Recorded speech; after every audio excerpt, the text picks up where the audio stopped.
The Buddha versus Carl Jung, Archetypes and the Unconscious Mind. What if the key to finding your true self is realizing there is no fixed self at all? It sounds like a paradox, yet it lies at the heart of an unexpected dialogue between an ancient sage and a modern psychologist. Gautama Buddha, teaching in the forests of India 2,500 years ago, taught that clinging to anything as I or mine is the root of suffering. Carl Gustav Jung, working in 20th century Switzerland, warned that whatever parts of ourselves we ignore will rule us from the shadows. One devoted his life to spiritual liberation, the other to psychological wholeness. At first glance, their approaches to the human mind seem worlds apart: the Buddha's doctrine of Anatta, not self, versus Jung's concept of the self as the core of personality.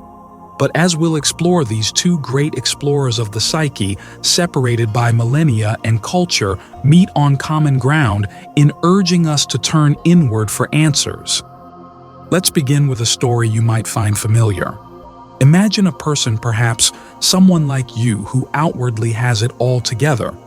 A steady job, family responsibilities, a social life. But in quiet moments, they sense something missing, an inner void, a confusion they can't quite name. By day, they play their expected roles, but by night, they're haunted by anxiety or strange dreams they don't understand. They scroll through social media or self-help books for answers, yet still feel dislocated. This modern dilemma would be instantly recognizable to both a Buddhist monk in ancient India and a Jungian analyst today. And both would gently suggest that the solution isn't out there at all. It's inside, in the unseen depths of the mind.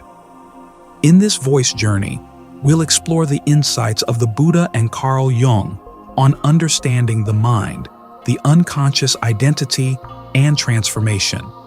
We'll examine how the Buddha's teachings from the Pali Canon, preserved in texts like the Sutta Pitaka, align with or diverge from Jung's theories of archetypes and the collective unconscious.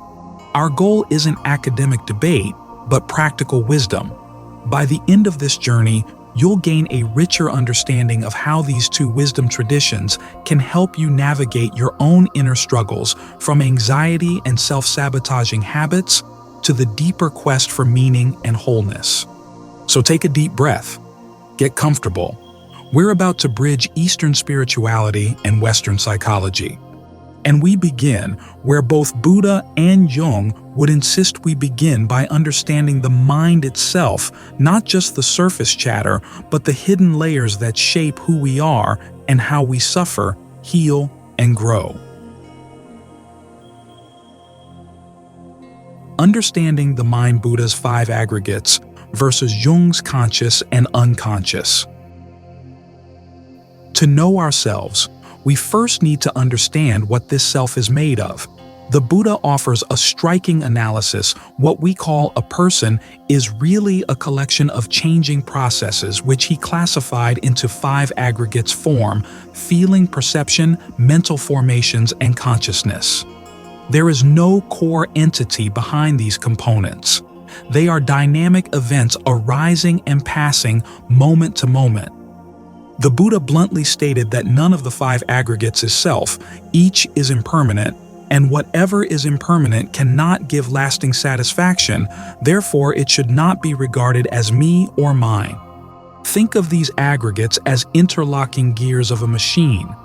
Our physical form, feelings, perceptions, thoughts, and awareness are constantly interacting. We normally assume there's a driver inside controlling it all, an executive I. But the Buddha's radical insight was that this assumed owner is just another mental construct. What we experience as I is an ongoing process, not a fixed thing. He illustrated this with vivid metaphors. The body is like a lump of foam. Feelings are like bubbles on water. Perceptions are mirages. Mental formations are like a hollow plantain, tree trunk, and consciousness is a magic trick. In other words, Each component of self is insubstantial and transient, empty of any immutable essence. What essence, monks, could there be in a lump of foam, in a bubble, in a mirage? In an illusion, the Buddha asks. This wasn't just philosophy for him, it was a practical guide to freedom. Seeing the emptiness of each aggregate with right wisdom, he said, leads to disenchantment and non-clinging, and the person who no longer clings is liberated. In sum, from the Buddhist perspective, the mind is a flowing process, and suffering comes from misidentifying with some part of that flow, grasping at it as this is me or mine. Now let's turn to Carl Jung. Jung was also deeply interested in what makes up a person's psyche, but he approached it from a psychological angle. He agreed that a large part of the mind is unconscious outside our awareness.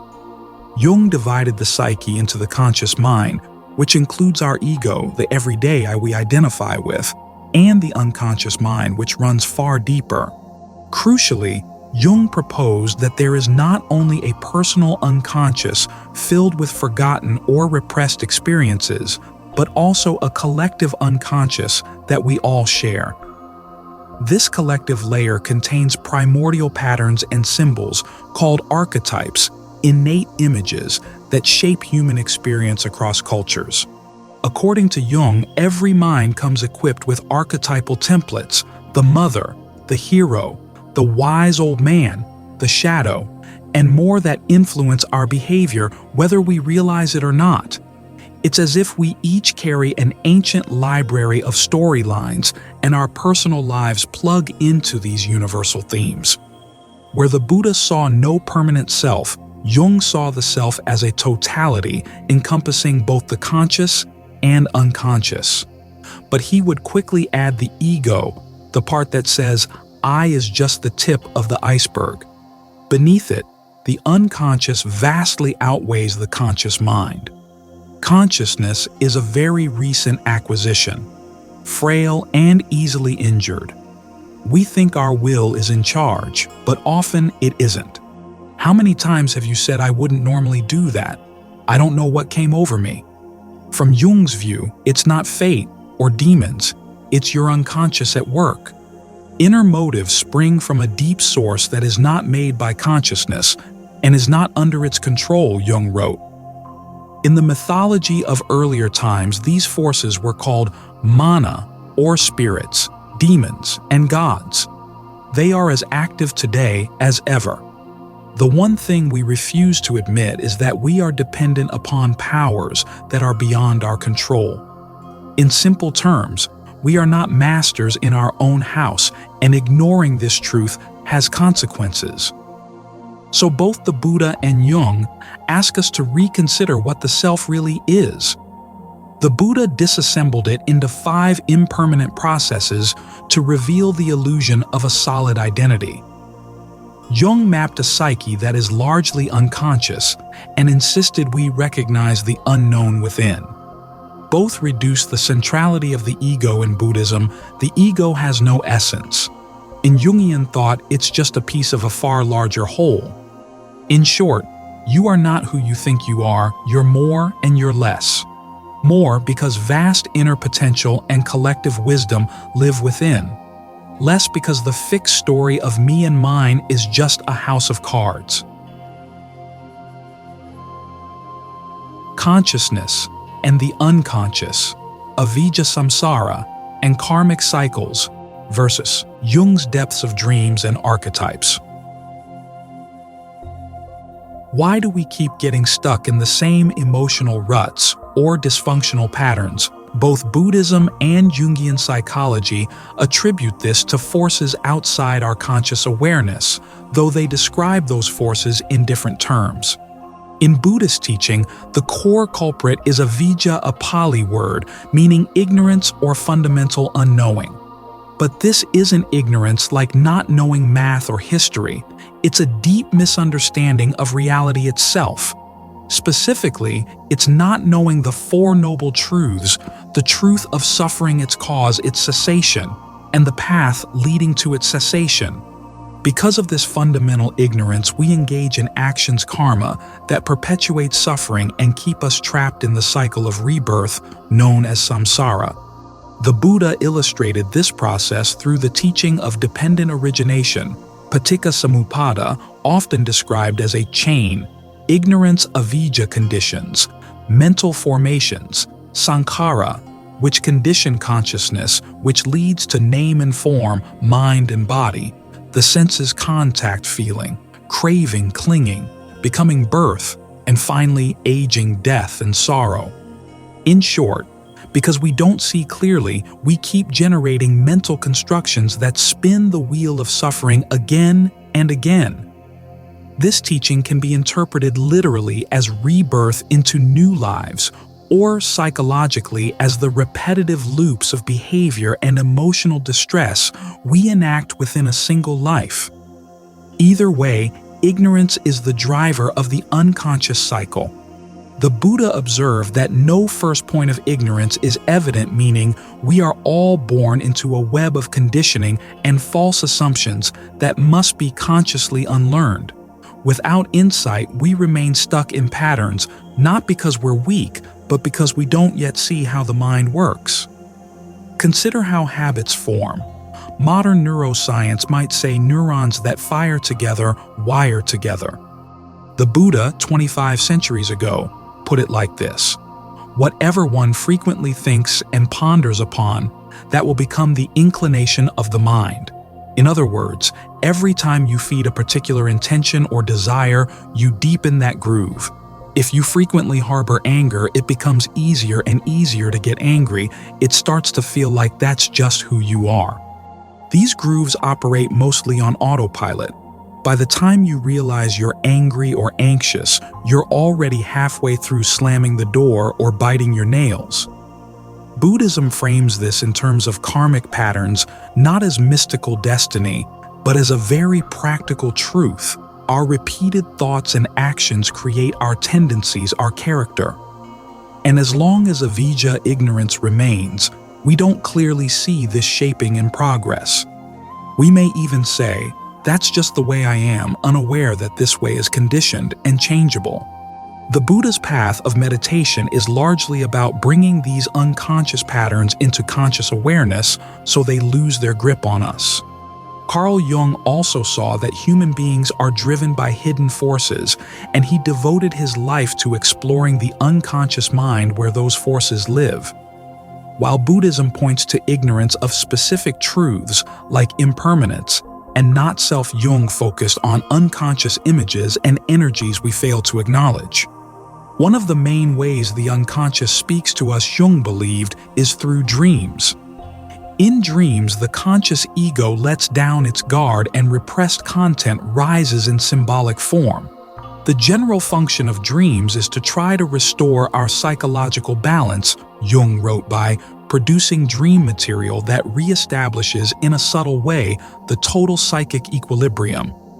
In other words, dreams can reveal truths we're missing in waking life. They may balance out our blind spots or nudge us toward issues we've avoided. For instance, a person who's hyper-rational by day may dream of tidal waves or distressed children by night, as if the unconscious is saying, "Pay attention to your emotions." The unconscious, Jung said, is like a vast ocean beneath the tiny boat of our waking mind. We sail along thinking we're in control, but the currents and creatures from below can rise at any time to rock the boat or change its course. Jung's concept of the collective unconscious adds another layer. Some unconscious content isn't just personal stemming from one's unique life history, but is collective meaning. It arises from the inherited patterns of our species. This is where archetypes come in. Archetypes are like fundamental blueprints of human experience, prototypes of roles and situations that appear in myths, dreams, and fantasies across the globe. We don't consciously invent archetypes. Rather, they surface spontaneously. Think of common dreams people report: discovering a hidden room in their house, being chased by a dark figure flying, encountering a wise old guide. These motifs are strikingly universal. Jung would say that's because we all share the same underlying psychic structure.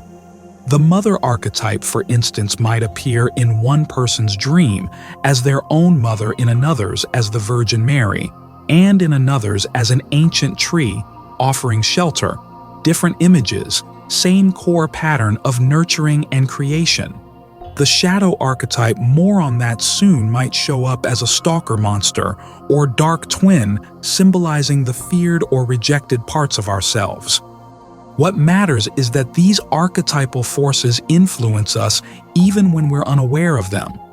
We might rationalize our decisions, but often it's an archetype pulling the strings, the hero complex, pushing someone to always fix things. The lover archetype drawing us into passionate but unstable relationships, the trickster stirring chaos or self-sabotage at just the wrong moment. We think we're being logical, but sometimes we're just following ancient patterns written deep into the psyche. Archetypes and Buddhist self-images, Jung's shadow, persona, anima, animus self, versus Buddhism's views of identity and ego.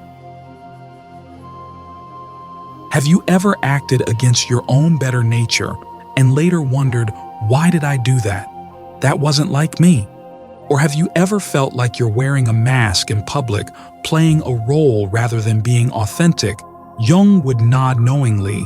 At these experiences, he gave names to these very phenomena. Meanwhile, the Buddha might smile and remind us that any fixed notion of me is a delusion and a source of dukkha suffering. Let's explore how Jung's famous archetypes, the persona shadow, anima, animus, and self, compare to Buddhist insights about identity and self-view. The persona in Jungian psychology is the mask or facade we present to the world, our social role or the identity we wear like a costume. It's the polite, acceptable version of ourselves that fits into society.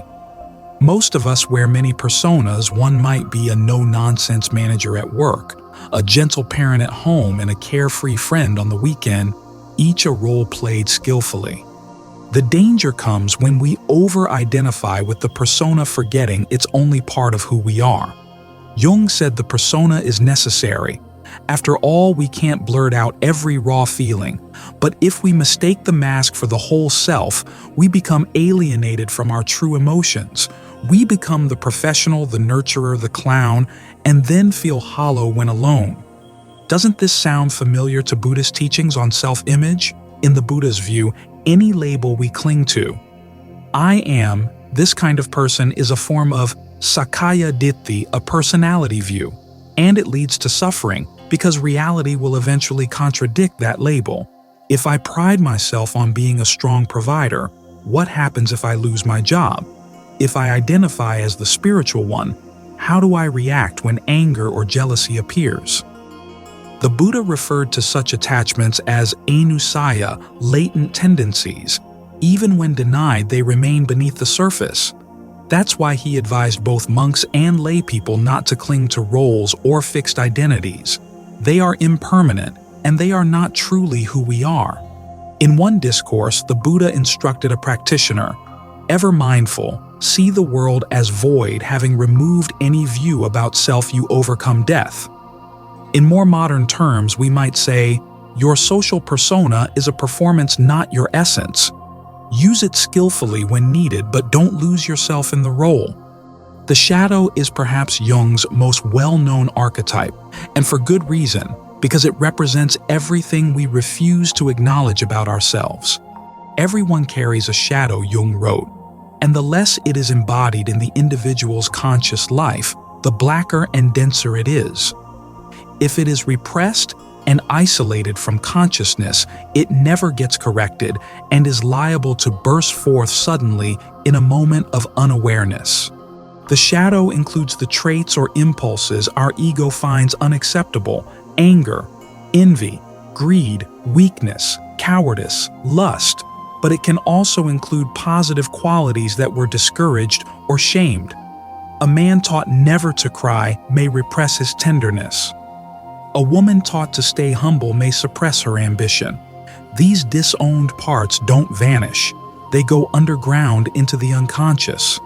Because we don't see these parts in ourselves, we often project them onto others. We might strongly dislike someone without realizing that what we're seeing is a reflection of our own shadow. A person convinced of their moral righteousness, for example, might fly into a rage at the smallest hint of dishonesty, perhaps because they themselves wrestle with truth but can't face it, so the trait shows up out there instead. Does Buddhism recognize something like the shadow? Absolutely, though it uses different language. Buddhism openly acknowledges the Kilesas, or defilements of the mind: greed, lobha, hatred, dosa, and delusion, moha, along with their many offshoots: anger, pride, envy, arrogance, etc. A vital part of Buddhist practice is to face these unwholesome tendencies with honesty and mindfulness, not to suppress or disguise them. When we meditate, we often notice sudden waves of anger, fear, longing, or shame emotions that were buried beneath the noise of everyday life. The stillness of meditation lets our shadow material rise to the surface. A kind person may discover hidden resentment.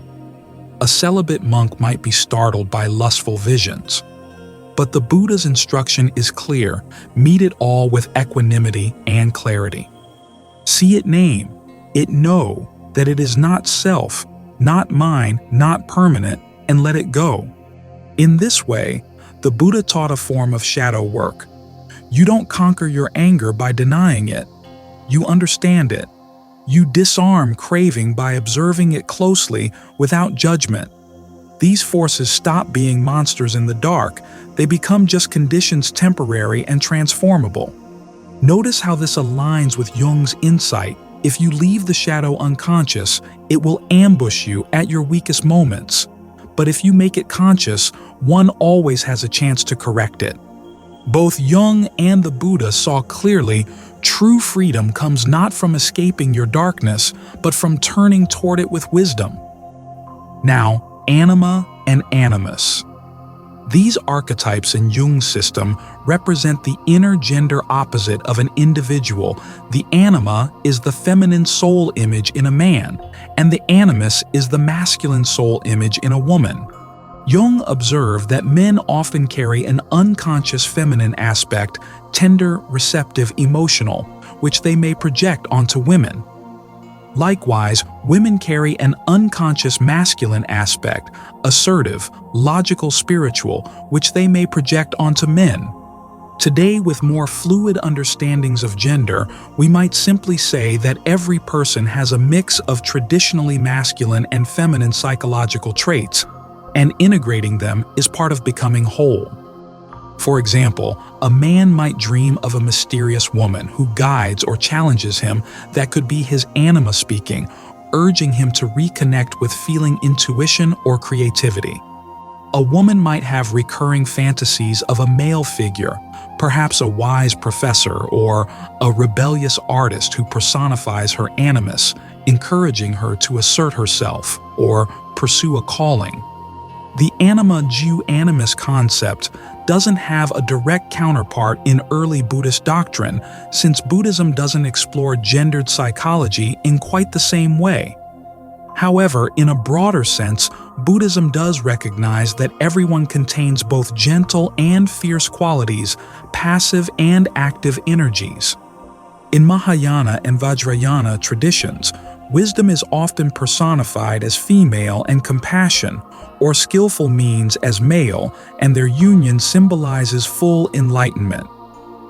This bears some resemblance to integrating anima and animus.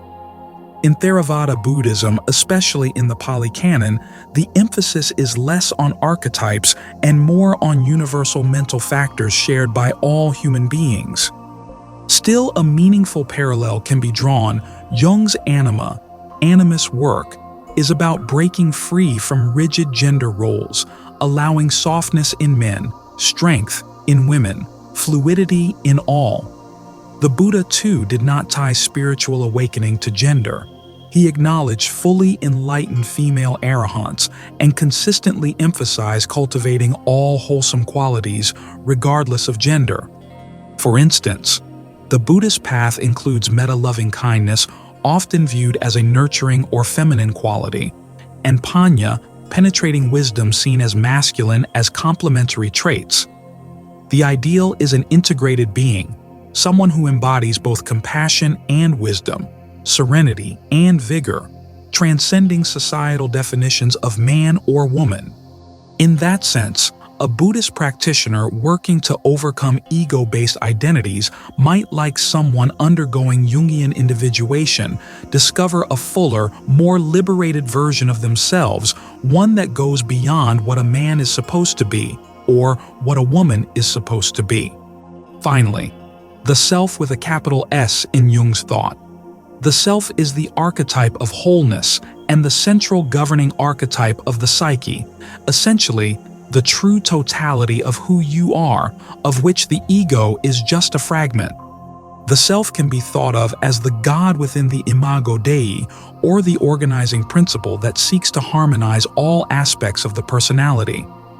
People often encounter symbols of the self in mandalas, circular, symmetrical designs, or in dreams featuring wise elders, divine figures, or moments of synchronicity, those uncanny experiences where inner and outer events align in a way that feels deeply meaningful. Reaching the self, or rather realizing one is the self, is the goal of Jungian individuation, to expand awareness until it integrates the unconscious, forming a fuller, wiser identity.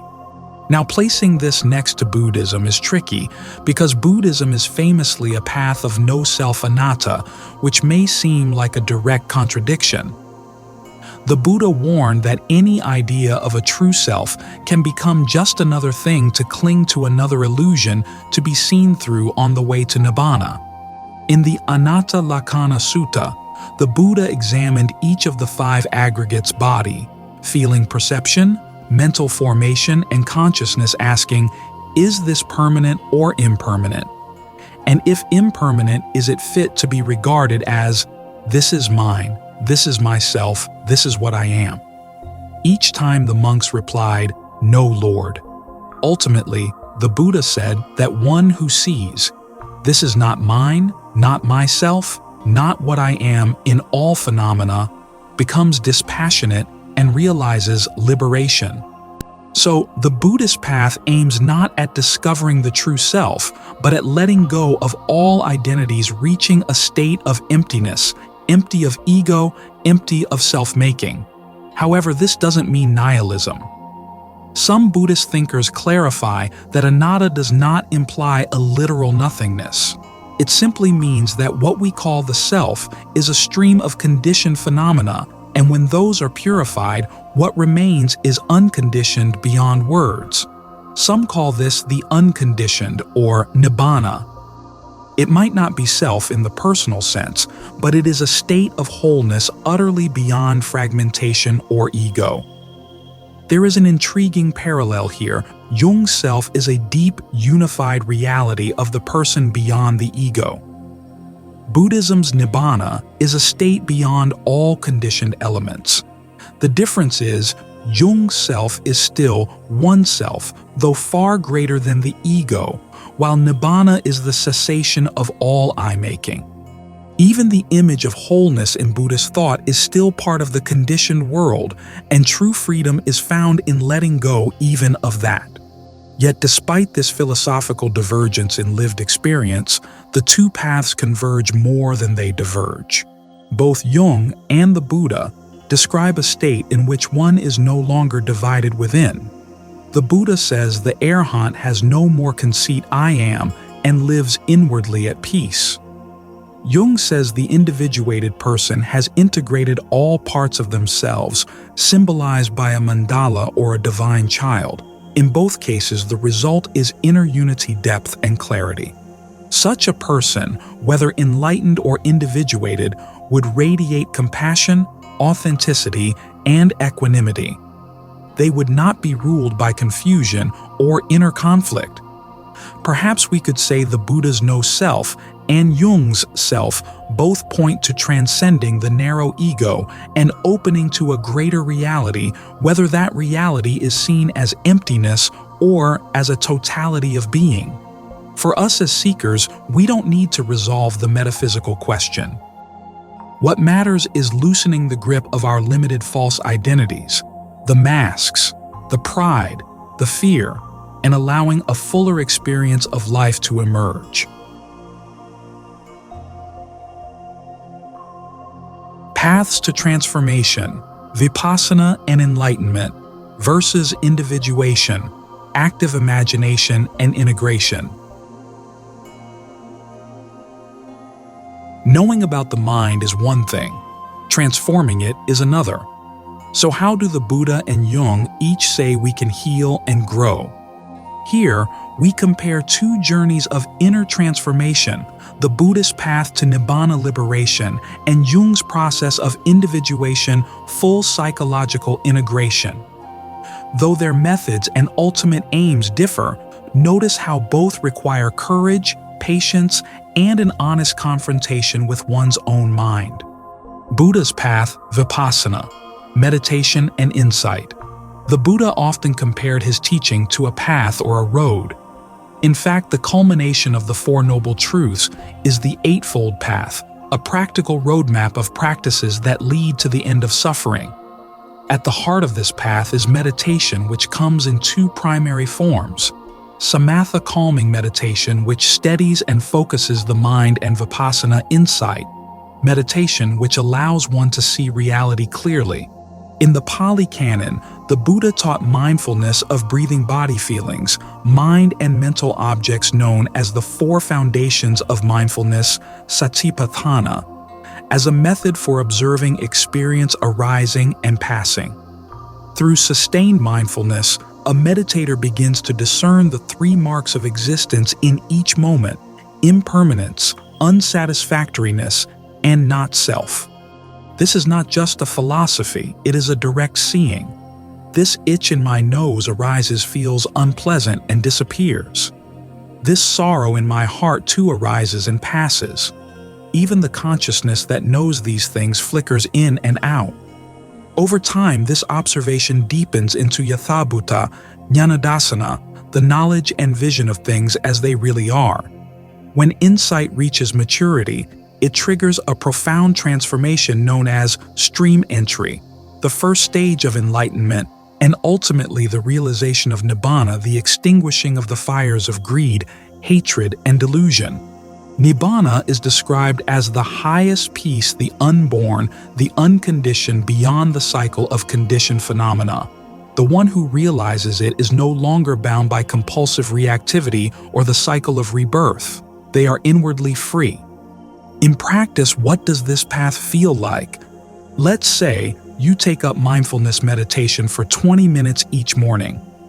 At first, you mostly encounter a torrent of thoughts: groceries, work, emails, that embarrassing thing you said 5 years ago. And the practice is simply to keep returning to the present moment, often by focusing on the breath. Slowly, like muddy water settling, your mind becomes clearer and more collected. In that clarity, you begin to notice subtle layers of experience, the raw sensations of your emotions, the delicate arising of intention before action, the momentary freedom that appears when you don't immediately chase a thought.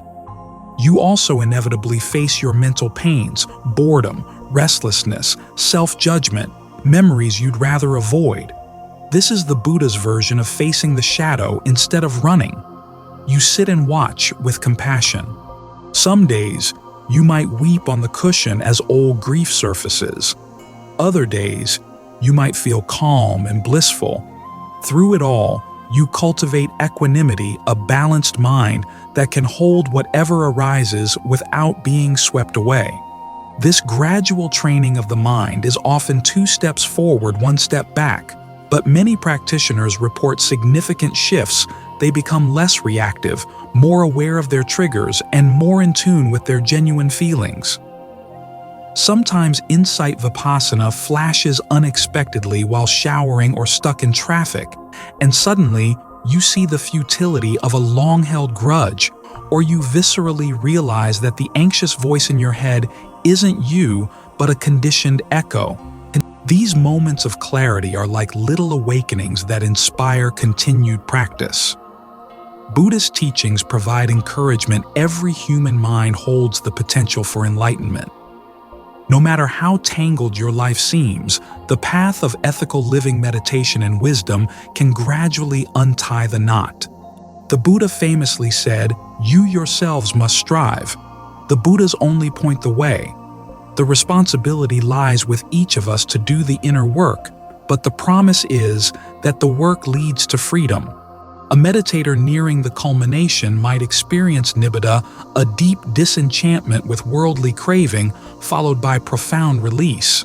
Through dispassion, he is fully released. Birth is ended. The holy life fulfilled, the task done. This is the journey from ignorance to awakening, from fragmentation to liberation. Jung's path: individuation therapy and active imagination. Carl Jung did not lay out a neat eightfold program, but he described the process of personal growth in rich detail, and many who follow his ideas use specific techniques to foster it. The overarching goal is individuation, becoming an indivisible, integrated whole. In essence, it means becoming your true self, not merely your ego or outward persona. Jung observed that individuation often begins in earnest around midlife. In our early years, we're busy building the ego, identity, career, relationship status. But by our late 30s or 40s, many hit an existential wall, what we call a midlife crisis. The roles that once defined you may start to feel hollow. Suppressed parts of the psyche begin to surface, demanding attention. Jung himself underwent a profound inner crisis after age 40, leading to visionary experiences captured in the Red Book. Out of that darkness emerged a deeper sense of meaning and an abundance of archetypal insight. For someone on a Jungian path, self-reflection is essential, often supported by psychotherapy or introspective journaling.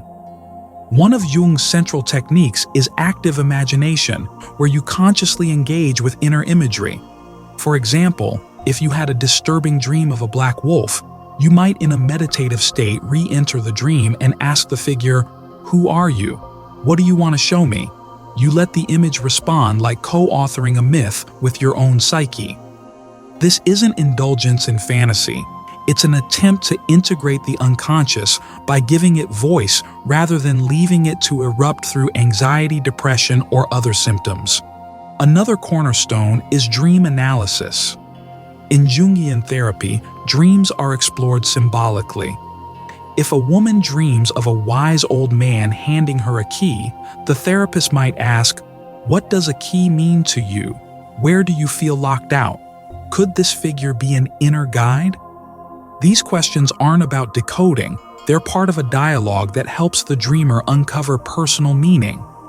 Through such practices, one develops what Jung called the transcendent function, a creative bridge between conscious and unconscious, often producing fresh insights and shifts in perspective.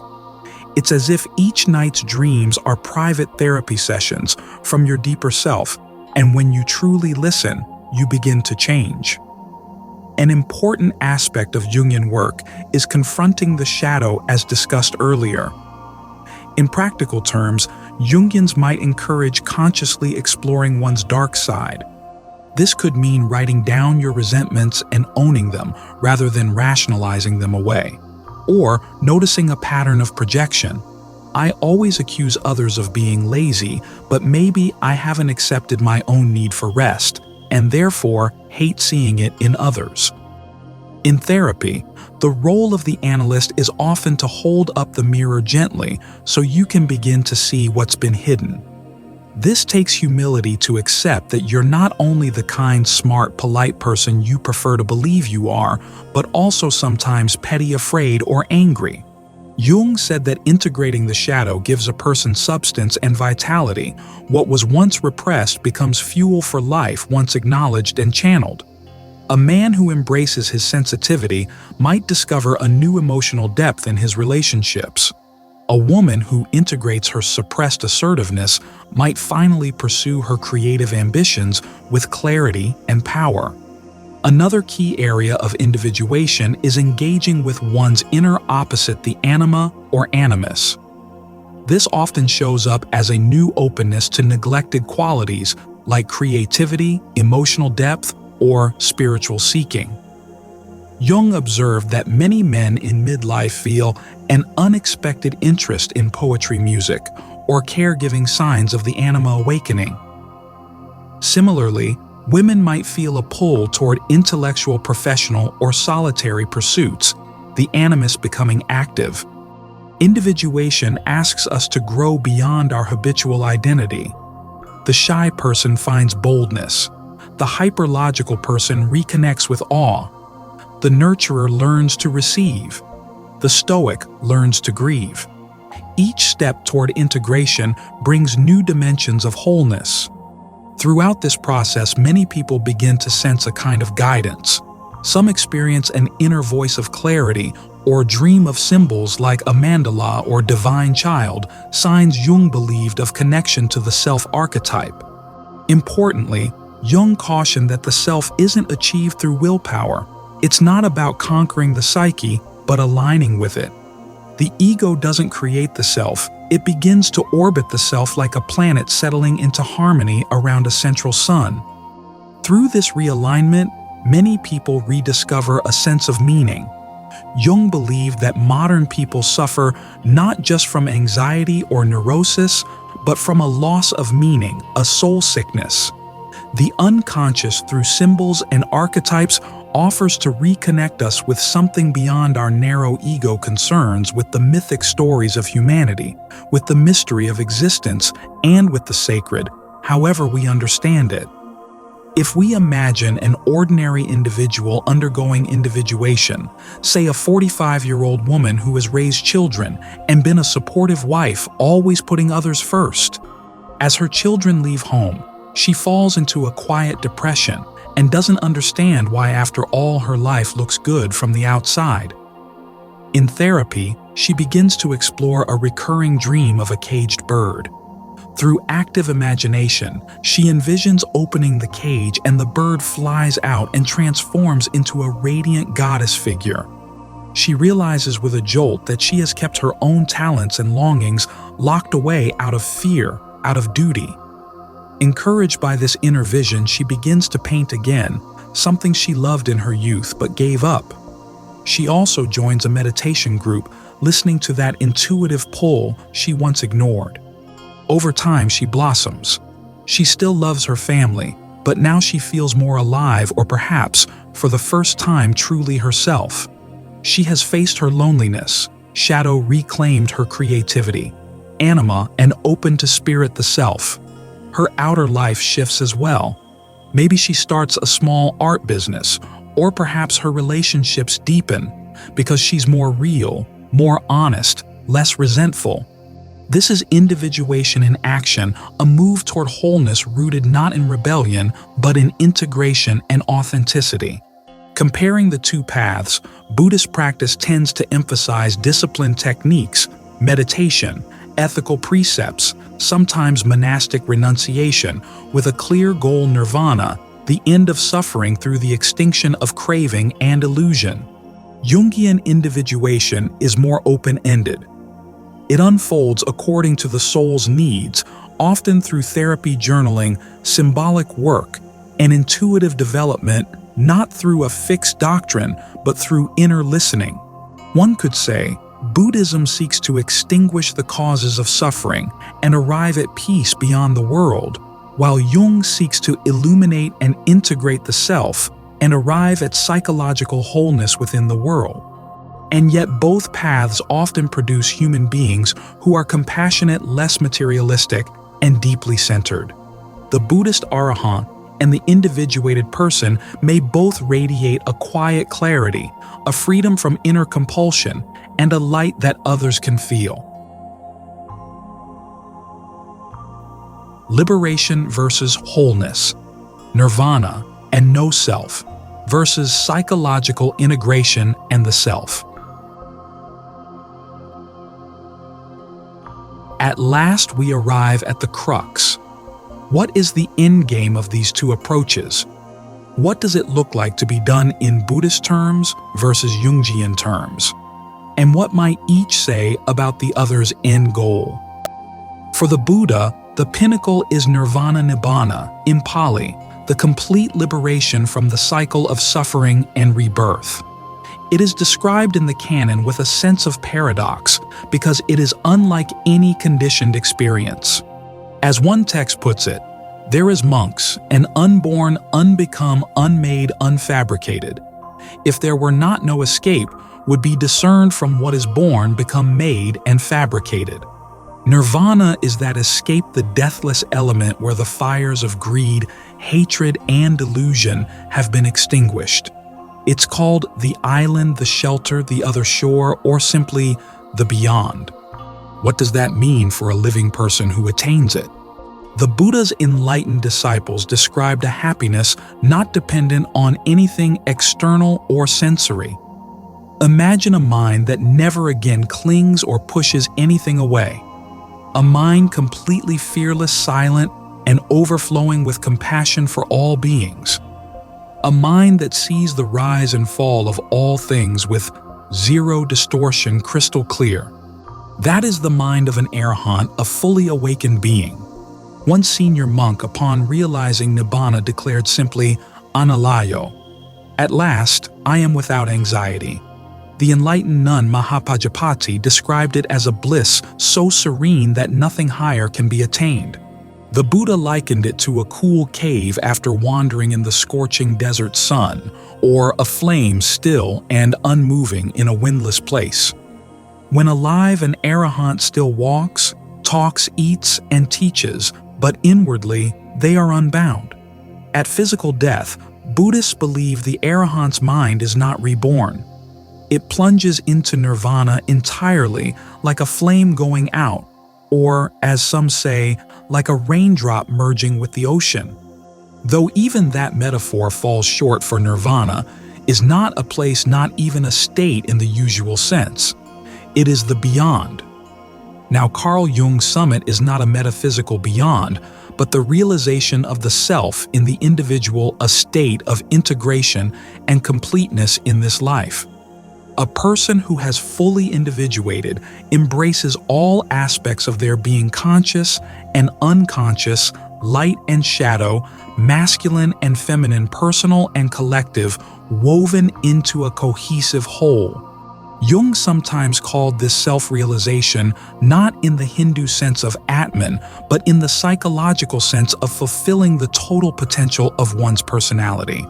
Such a person feels aligned with their inner depths and connected to the wider human story. They often radiate what we might call wisdom and compassion, not because they've followed commandments, but because when you know yourself deeply, you inevitably see the humanity in others. Jung observed that those nearing individuation often develop a spiritual dimension to their worldview. They begin to care about values beyond ego, creativity, healing, beauty service, or communion with the sacred. It's as if the center of gravity in their identity has shifted from the narrow ego to the expansive self. Jung believed this wholeness is profoundly healing. When inner opposites are reconciled, neurotic symptoms often fall away. Anxiety, compulsions, or depression lessen, not because they are cured, but because their root conflicts have been understood and integrated. In practice, someone who is individuated is grounded yet humble. They are real. They no longer live in reaction, nor do they chase approval or status. They may enjoy the richness of life Jung himself loved, wine carving and retreating to a stone tower he built by hand, but they are not enslaved by pleasure or praise. And if life brings suffering, illness, loss, or disappointment, they feel it fully, but something within remains steady and whole. Jung once said, I am not what happened to me, I am what I choose to become. That captures the spirit of individuation. Your past is integrated, but no longer your prison. You have stepped into your role as a creative participant in your own life, attuned to the deeper rhythms of the psyche, what Jung called the guidance of the self. From the outside, an enlightened Buddhist master and an individuated Jungian person might appear strikingly similar, serene, wise, compassionate. But philosophically, their inner frameworks are deeply different. Buddhism teaches that enlightenment means transcending the psyche entirely, going beyond all mental constructs, all identity, even the subtlest sense of self. Jungian psychology, by contrast, sees psychological wholeness as the goal, the integration of the psyche's total potential, not its extinction. Take the question of desire. In Buddhist awakening, craving tanha is completely extinguished. An arahant still experiences pleasure and pain, but they do not generate craving or aversion. The fire is gone. In Jungian wholeness, desires are not extinguished. They are understood, integrated, and given their rightful place. One may still desire love, beauty, or creativity, but not be enslaved by those desires. They become part of a larger mosaic rather than driving the whole system. The enlightened monk might live a life of simplicity and renunciation, finding joy in letting go. The individuated person might still engage the world, create love, build, but with clarity, freedom, and depth.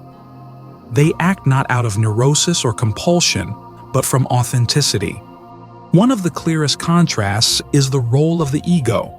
In Buddhism, even the most subtle eye-making must be seen through and released. There is no eternal self in nirvana, no trace of identification, no reference point that clings. In Jung's view, the ego doesn't vanish, it becomes decentered but not destroyed. It learns to serve the greater self. As Jung put it, the ego must one day bow to the inner voice and say, "There is something greater in me."